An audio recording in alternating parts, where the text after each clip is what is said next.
উত্তরবঙ্গে কালকে মাইকিং করছে, মাইকিং যে ঘরের থেকে বাহির হয়েও না, হিট স্ট্রোক হবে। দেখেন খবর, দেখেন রাজশাহীর ওইদিকে মাইকিং করছে কালকে, এক ঠেলায় উঠে গেছে 40-এর উপরে। আপনার ঢাকা শহরে মাইকিং করে কিনা দেখেন যে রোদ্রে বাহির হয়েও না, ঘরের তে বাহির হয়েও না, হিট স্ট্রোক হবে। প্রচার তো চলছেই, গরমের ভিতরে পানি কোনটা পান করবেন কোনটা করবেন না, কিভাবে থাকবেন কিভাবে থাকবেন না, মিডিয়ায় তো সমানে প্রচার হইতেছে। আমার চেয়ে তো বেশি আপনারা চোখ রাখেন। এই পরিবর্তন ইঙ্গিত দিতেছে যে দুনিয়া মনে হয় শেষের দিকে, দুনিয়া মনে হয় শেষের দিকে, দুনিয়াকে মানুষ ধ্বংসের দিকে নিয়ে যেতেছে।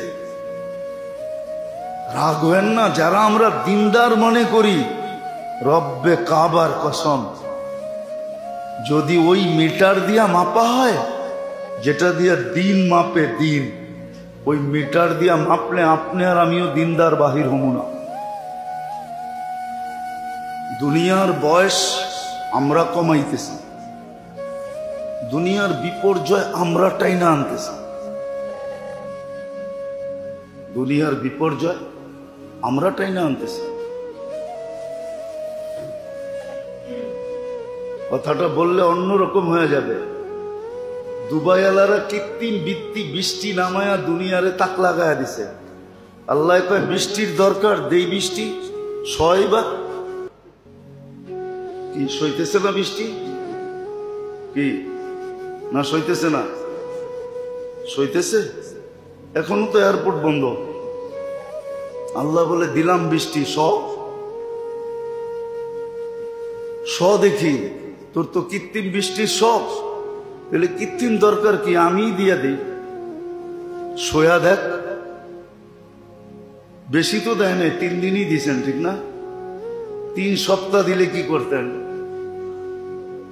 তো বুরুজ খলিফাও পানির নিচে যেত, ঠিক না? আজকে দুনিয়া যা দেখতেছি এগুলা সব কিন্তু একটা ইঙ্গিত বহন করতেছে, যেটা শত বৎসর ধরে মানুষ দেখে নেয়, এখন দেখতেছে আর তাক লাইগা যাইতেছে। যেমন দুবাইতে ওমানে যে বৃষ্টি হইল, ওরা বলতেছে শত বৎসর ধরে ভাবিও নাই এরকম বৃষ্টি হইতে পারে।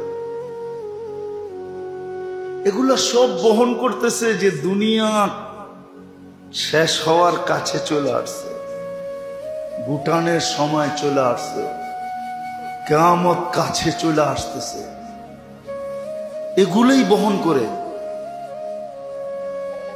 যে দুনিয়া কোন দিন সূর্য পশ্চিম দিক থেকে উঠে যাবে, তওবার দরজা বন্ধ হয়ে যাবে, আর ফিরা যাবে না।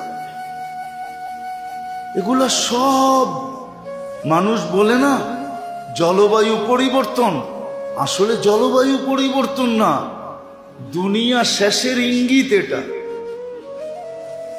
মাত্র চৈত্র মাস,